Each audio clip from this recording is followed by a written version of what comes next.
வணக்கம் நண்பர்களே, welcome to my channel. இன்னைக்கு இந்த வீடியோவில் எதை பற்றி பார்க்க போகிறோம் அப்படின்னா, கரூர் சம்பவம் குறித்து விஜய் அவர்கள் ஒரு வீடியோ வெளியிட்டிருந்தாரு.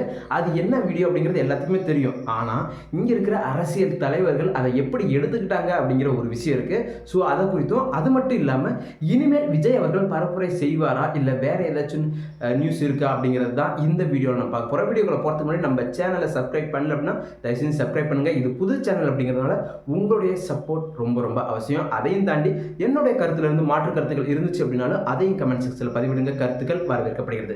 சரி, வாங்க வீடியோக்குள்ள போகலாம்.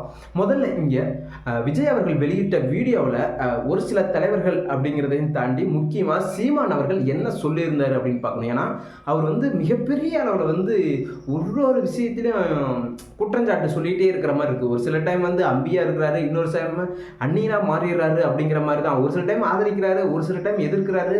இது என்ன மனநிலை அப்படின்னு நமக்கு புரிஞ்சிக்க முடியல. கேட்டால் சரியாக இருந்தால் நாங்கள் வரவேற்போம், தவறாக இருந்தால் எதிர்ப்போம் அப்படிங்கிறாரு.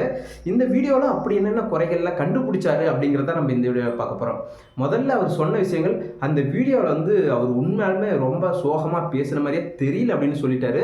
ஆஸ் எ டைரக்டராக ஒரு நடிகர் இவருக்கு நடிகை தெரியல அப்படின்னு சொல்கிற மாதிரி அவர் அந்த வீடியோ பார்த்துட்டு அவர் சுத்தமாக கொஞ்சம் கூட ஃபீல் பண்ணி அவர் பேசலை அப்படின்ட்டு சொல்லியிருக்கிறாரு. மொதல் விஷயம், இவர் என்ன நினைக்கிறாருன்னா, இவர் நினைக்கிற மாதிரியே அவர் பேசணும், இல்லை அழுதுகிட்டு பேசணும், கண்ணு தண்ணி விடணும் அப்படின்லாம் நினைக்கிறாரா என்னான்னு தெரியல. ஸோ அது ஒரு விஷயம். ரெண்டாவது இன்னொரு விஷயம், அவர் பேசின வார்த்தைகள் ஒவ்வொன்றும் வசனமாக தான் இருந்துச்சே தவிர வார்த்தைகளாக இல்லை, அது வேற மாதிரி தான் சொல்லியிருக்கணும் அப்படின்ட்டு அவர் ஒரு மாதிரி சொல்கிறாரு. இவர் இது எப்படி தெரியுமா இருக்கு, நீ சொல்கிறது அந்த படம் டைரக்ஷன் பண்ணுற மாதிரி தான். நீ சொல்கிற வசனம் டைலாக்லாம் இங்கே வேணாம், நான் சொல்கிற ஸ்க்ரீன் பிளேவை மட்டும் நீ படி அப்படிங்கிற மாதிரி தான்.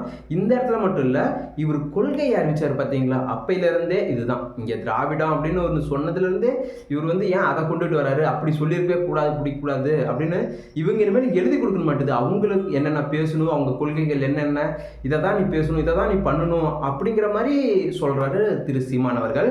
ஸோ உண்மையுமே அதை பார்க்குறப்ப ஒவ்வொருத்தங்களுக்கும் என்ன வருமோ, என்ன நேச்சுரலிட்டியோ அதை தானே கொண்டுட்டு வர முடியும். அதை தவிர்த்துட்டு இல்லை நீ என்னை மாதிரி தான் நீ பேசணும் அப்படின்னா உங்களுடைய கைக்கூலியாக இருக்கிற மாதிரிலாம் இருக்கும். அதுக்கு எதுக்கு அவருக்கு புதுசாக கட்சி தொடங்கிட்டு அப்படிங்கிற மாதிரி தானே. ஸோ அதெல்லாம் கொஞ்சம் நிறுத்துறது கொஞ்சம் நல்லா இருக்கும்னு நான் நினைக்கிறேன். ஏன்னா இங்கே உங்களை பற்றி ஒரு சில பேர் விமர்சனம் பண்ணுறாங்க. இன்னும் சொல்லப்போனால் டிடிவி தினகரன் உங்களுடைய மனநிலையை கொஞ்சம் சோதிக்கணுங்கிற அளவுக்கு சொல்லியிருக்கிறாரு. விஜய் வந்த பிறகு உங்கள்கிட்ட மிகப்பெரிய தடுமாற்றமே இருக்குது அப்படின்லாம் சொல்லியிருக்காரு. ஸோ அதை நொடிக்கு நொடி நாளுக்கு நாள் நீங்கள் நிரூபிச்சுக்கிட்டே இருக்கிறீங்க அப்படிங்கிறது தான் என்னுடைய கருத்து. ஏன் நான் சொல்ல வரேன்னா, உங்களுடைய ஸ்பீச் அப்படி தான் இருக்குது. ஒரு கரூர் சம்பவத்தில் இது மாதிரி அசம்பாவிதம் நடந்துருச்சு, அது குறித்து விஜய் அவர்கள் வெளியிடுறாரு வீடியோ. அப்படிங்கிறப்ப அந்த ஒரு வீடியோவில் எந்த அளவுக்கு பர்ஃபெக்ஷன் இருக்குது, எந்த அளவுக்கு என்னென்ன விஷயங்கள் இருக்குது அப்படின்னு உங்களுடைய பார்வையை மட்டுமே பார்க்குறீங்க. ஆனால் திரு விஜய் அவர்களுடைய பார்வையை நீங்கள் பார்க்க மாட்டேங்கிறீங்க. ஏன் அவர் பேசின எமோஷனலான வீடியோ உங்களுக்கு எமோஷனல் கனெக்ட் ஆகலை அப்படின்னா விட்டுருங்களேன். இல்லை நீ இன்னும் எமோஷனலாக பேசி தான் இருக்கணும், என்னை கன்வின்ஸ் பண்ணுற அளவுக்கு நீ பேசியிருக்கணும் அப்படின்னே நீங்கள் ஏன் எதிர்பார்க்குறீங்க அப்படின்னு தெரியல. ஸோ இது மக்களுக்கு ஏற்றுக்கிட்டாங்களா இல்லையா அப்படிங்கிறது தானே.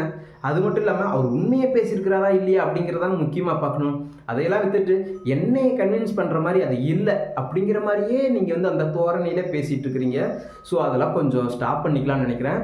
இவங்க மட்டும் இல்லை, இன்னும் அவங்களுடைய தம்பிகள் இருக்கிறாங்க பார்த்தீங்களா, அவங்களாம் வேற லெவலில் பேசிகிட்டு இருக்கிறாங்க. இன்னையா ஒரு மனுஷன் ஒரு கட்சி ஆரம்பித்து ஒரு அசம்பாவிதம் நடந்துருச்சு, அதுக்கு என்ன காரணம் அப்படிங்கிறத அங்கே இருக்கிற மக்களும் சொல்கிறாங்க, பிடிக்கிறாங்க. அதையும் தாண்டி விசாரணை அப்படிங்கிற ஒரு விஷயம் நடந்துகிட்டு இருக்கு. அதையெல்லாம் விட்டுட்டு இங்கே சாட்டை துரைமுருகன் அவர்கள் ஒரு பக்கம் இருக்கட்டும், இன்னொருத்தர் பேசுகிறாரு, அப்பப்பா மிகப்பெரிய ஆளாக வரக்கூடியவர். ஏன்னா சீமான அப்படியே உரிச்சு வச்சாப்லேயே பேசுகிறாரு மனுஷன். யார் அப்படின்னு கேட்குறீங்களா, தம்பி சேனல் நடத்துகிற அவர் பேர் டக்குன்னு வாயில் வர மாட்டேங்குது. ஸோ இடும்பவனம் கார்த்திக் அவர்கள் தான். ஸோ அவர் ஒரு நாகரிகம்னா என்ன அப்படின்னு தெரியுமானே தெரியல, அந்த அளவுக்கு மோசமாக பேசுகிறாரு. ஸோ உண்மையுமே சரி, எங்கள் கட்சியில் இருக்கிற தொண்டர்களை மிகப்பெரிய அளவில் விமர்சனம் பண்ணுறீங்க, பிடிக்கிறீங்க, அதெல்லாம் ஒரு பக்கம் இருக்கட்டும். முதல்ல நீங்கள் ஒரு பேச்சாளராக இருக்கிறீங்க இல்லையா, உங்களால் சரியான நாகரிகமாக பேச முடியுதா அப்படிங்கிறதா என்னுடைய கேள்வி. கொஞ்சம் கூட நாகரமே இல்லாமல் மயிருங்கிறது, லூஸுங்கிறது இல்லை. அதாவது ஒரு கட்சியில் இருக்கிறோம், பிடிக்கிறோம், இப்படி பேசணுமா, 4 பேர் பார்ப்பாங்களே அப்படிங்கிற ஒரு எண்ணம்லாம் இல்லை. நம்ம எப்படி வேணாலும் பேசலாம், அப்படின்னே பேசுறது. அதே உங்களுடைய மேடையில் ஒரு மேடை பேச்சு பார்த்தேன். ஆனால் அந்த இடத்துல மட்டும் அந்த அளவுக்கு பேசுறது இல்லை. ஏன்னா மக்கள் வந்து டைரெக்டாக வந்து கேட்பாங்க, பிடிப்பாங்க, பிரச்சனை ஆகும் அப்படிங்கிறதுக்காக நீங்கள் அங்கெல்லாம் பேச மாட்டேங்கிறீங்க. ஆனால் அதையும் தாண்டி மற்ற இடத்துல, அதாவது உங்களுடைய யூடியூப் தளங்களில் மட்டும் மிகப்பெரிய அளவில் பேசுகிறீங்க. ஏன்னா அங்கே வந்து யாரும் கேட்க மாட்டாங்க, பிடிக்க மாட்டாங்க, வீடை தேடி வர மாட்டாங்க அப்படிங்கிறதுனால. ஸோ அதெல்லாம் கொஞ்சம் அவாய்ட் பண்ணுறது நல்லதுன்னு நான் நினைக்கிறேன். இது மட்டும் இல்லாமல் இன்னொரு பக்கம் விஜய் அவர்களுக்கு வந்து தேர்தல் பரப்புரை செய்கிறதுக்கு தடை பண்ணணும் அப்படின்ட்டு ஒரு பக்கம், இன்னொரு பக்கம் கைது செய்யணும் அப்படின்னு போஸ்ட் அடித்து ஒட்டிக்கிட்டு இருக்கிறாங்க. அங்கே போய் யார் இந்த வேலையெல்லாம் அவங்கள பார்க்க சொன்னா அப்படின்னு கேட்டால் முழிக்கிறாங்க பாவம். ஆனால் அவங்க ஒட்டிருக்கிறவங்களாம் வயசில் 60 வயசு 70 வயசு இருக்கும். ஆனால் போஸ்டரில் என்ன போட்டிருக்கிறாங்கன்னா மாணவர் சங்க அணி அப்படின்னு போட்டிருக்கு. நீங்களா மாணவர்கள் அப்படிங்கிற அளவுக்கு சிரிப்பு தான் வருது உண்மையாலுமே. ஸோ அந்த அளவுக்கு இருக்குது. இதெல்லாம் யாருடைய வேலை அப்படிங்கிறது நமக்கு தெரியும். ஸோ அது ஒரு பக்கம் இருக்குது. இப்படியெல்லாம் ஒரு பக்கம் போயிட்டு இருக்கிறப்ப தான் இன்னைக்கு நிர்வாகிகளுடன், அதாவது தமிழக வெற்றி கழக நிர்வாகிகளோட ஆலோசனை நடத்தி இனிமேல் பரப்புரை அப்படிங்கிறது வந்து கொஞ்சம் வேறு மாதிரி ஆல்டர்னேட் பண்ணணும் அப்படின்ட்டு ஒரு சில ஆலோசனை கூட்டங்கள்லாம் போயிட்டுருக்கு. ஸோ அது கூடிய விரைவில் மறுபடியும் எப்படி மக்களை சந்திக்க போகிறாங்க, பொதுக்கூட்டம் போட்டு சந்திக்க போகிறாங்களா, இல்லை மறுபடியும் சரியான முறையான பாதுகாப்போடு அவங்க வந்து செயல்பட போகிறாங்களா அப்படின்ட்டுலாம் நிறைய விஷயங்கள் வந்து ஆலோசனை பண்ணிகிட்டு இருக்கிறாங்க. ஸோ அது என்ன அப்படிங்கிறதையும் நம்ம அடுத்தடுத்த ஒரு வீடியோக்குள்ளே பதிவு பண்ணுவோம். இது மட்டும் தானா அப்படின்னு கேட்டால் இல்லை. இங்கே வந்து ஒரு சில கேள்விகள்லாம் எழுப்பியிருந்தாங்க. அன்புமணி சார் முதல் கொண்டு நிறைய பேர் கேள்வி எழுப்பியிருந்தாங்க. எப்படி வந்து பாதுகாப்பு கொடுக்காம போனீங்க, ஒவ்வொரு மாவட்டத்துலேயும் இவ்வளோ க்ரௌடு வருது அப்படிங்கிறப்ப இந்த மாவட்டத்துக்கு அதுக்கேற்றாப்புல போலீஸ் வச்சுருக்கணும் இல்லையா, 500 போலீஸ் மட்டும் ஏன் கூப்பிட்டீங்க அப்படிங்கிற அந்த மாதிரி கேள்விகளையும் எழுப்பியிருக்கிறாங்க. முக்கியமாக சொல்லணும்னா அந்த துயர சம்பவம் நடந்த அன்னைக்கு வந்து சீமான் பேசுகிறது வந்து வேறு மாதிரி. பட் இவர் வீடியோ வெளியிட்டோடனே, அதாவது இத்தனை நாளாக ஒரு வீடியோ வரல அப்படின்ட்டு ஒவ்வொருத்தரும் சொல்லிட்டு இருந்தாங்க. நேரில் தான் போக முடியாது, ஓகே, ஆனால் வீடியோ வச்சு போட்டுடலாமே அப்படின்லாம் சொல்லியிருந்தாங்க. ஆனால் வீடியோ போட்ட பிறகு அவங்க அப்படியே வேறு மாதிரி பேச ஆரம்பிச்சிருக்காங்க. உங்களுக்கு என்ன தான் பண்ணாலும் கொஞ்சம் கூட உங்களுடைய மனசை வந்து திருப்தியப்படுத்த முடியாத அளவுக்கு உங்களுடைய பேச்சுக்கள் ஒவ்வொன்றும் இருக்குது. ஏன்னா அவர் ஒரு விஷயம் செய்கிறாரு. இப்போ எல்லா விவசாயிகளையும், அதாவது மாநாட்டுக்கு வந்து இடம் கொடுத்த விவசாயிகளை கூட்டிகிட்டு வந்து வீட்டில் விருந்தளித்தார். அதுக்கு வந்து ஏன் அவர் வந்து வெளியே வரமாட்டாரான்னு கேட்டாங்க. வெளியே வந்த பிறகு சரியான பாதுகாப்பு இல்லை, பிடிக்கல அப்படிங்கிறதுனால இப்போ வந்து இது மாதிரி ஒரு இஷ்யூ நடந்திருக்கு. ஸோ மறுபடியும் இப்போ அவர் வந்து இதுக்கு வந்து இப்போ நேரில் பார்க்க மாட்டாரா, இல்லை வீடியோ கூட சொல்ல மாட்டாரா அப்படிம்பீங்க. வீடியோ போட்டால் அதுலேயும் ஒரு குறை கண்டுபிடிப்பீங்க. இப்படி வந்து நீங்கள் கடைசி வரைக்கும் நீங்கள் வந்து குறைய சொல்லுங்கள், என்னென்ன பண்ணணும் அப்படின்னு மட்டும் சொல்லிக்கிட்டே இருங்க. ஏன்னா எங்களுக்கு சக்ஸஸுக்கான வழியை நீங்கள் உங்களுக்கே தெரியாமல் சொல்லிகிட்டு இருக்கிறீங்களோ அப்படிங்கிற மாதிரி தான் எனக்கு என்னமோ தாட் வந்துச்சு. ஏன்னா ஒவ்வொரு விஷயத்துலையுமே நான் நிறைய விஷயம் கவனிச்சிட்டேன். விஜய் ஏன் அதை பண்ணலை, விஜய் ஏன் இதை பண்ணலை, அதை அடுத்ததாக அவர் பண்ணிடுவார். அது பண்ணி முடித்த பிறகு அப்புறம் இதை பண்ணணுமே, அதை மட்டும் பண்ணணுமா போதுமா அப்படின்னு அப்படி கொண்டுட்டு போய் தான் விஜய் அவர்களை இப்போ தமிழ்நாட்டில் வந்து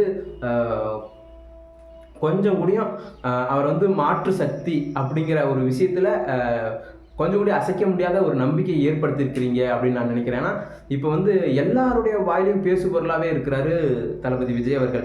குறிப்பாக வந்து அவர் ஒரு வாரத்தில் ஒரு நாள் மட்டும்தான் வருவார். ஆனால் வாரம் முழுக்க டிபேட் ஷோ நடக்கும், வாரம் முழுக்க எதாச்சும் ஒன்று பேசுவாங்க. அந்த டாபிக் அதாவது முடிஞ்சிருச்சு அப்படின்னா கூடயும் சரி அடுத்த வாரம் என்ன பேச போகிறாரு அப்படிங்கிற ஒரு டிபேட். ஏன்னா கரூரில் அந்த அளவுக்கு தான் நடந்துச்சு. ஸோ அதனுடைய இதுதான் வந்து திமுகவால் பொறுக்க முடியலையோ அப்படிங்கிற எண்ணம் கூட எல்லாருக்குமே அங்கே இருக்கிற மக்களே கூட முக்கால்வாசி பேர் சொன்னாங்க. எதுக்கு போலீஸ் தடியடி நடத்தணும் அப்படிங்கிற ஒரு விஷயத்த அங்கே இருக்கிறவங்க கேட்டாங்க. அது மட்டும் இல்லாமல் செருப்பு வீச்சு ஒன்று நடந்திருக்கு. இது மாதிரி நிறைய விஷயங்கள் நம்ம ஆல்ரெடி சொல்லியிருந்தோம். ஸோ மறுபடியும் அதை ரிப்பீட் பண்ண வேணாம். ஸோ அது மாதிரி நிறைய விஷயங்கள் வந்து நம்ம கோர்வையாக போத்துக்கிட்டே போகலாம். ஸோ அந்த அளவுக்கு தான் இருக்குது. உங்களுடைய கட்சி நலன் சார்ந்து நீங்கள் வேலை செய்கிறீங்களோ இல்லையோ, ஆனால் எல்லாருமே விஜய் கட்சி நல்லா இருக்கணும், நல்லா வளரணும் அப்படின்ட்டு நீங்கள் அதை பண்ணணும் இதை பண்ணணும் அப்படின்னு சொல்லி அவரை வந்து உயர்த்திக்கிட்டே போகிறீங்க அப்படிங்கிற விஷயத்தில் உண்மையுமே நான் வந்து அதை வரவேற்கிறேன். இது மாதிரி உங்களை மாதிரி துணையாக ஆட்கள் இருக்கிறப்ப எங்களுக்கு எந்த கவலையும் இல்லை. ஏன்னா எங்களுக்கு ஐடியா தெரியாமல் இல்லை எந்த பாதையில் செல்லணும், என்னென்ன விஷயங்கள் பண்ணணும் அப்படின்னு கூட தெரியாமல் கூட இருப்பாங்க. அதெல்லாம் வந்து நீங்கள் வந்து எடுத்து காமிக்கிறீங்களோ அப்படிங்கிற மாதிரி எனக்கு ஃபீல் ஆனிச்சு.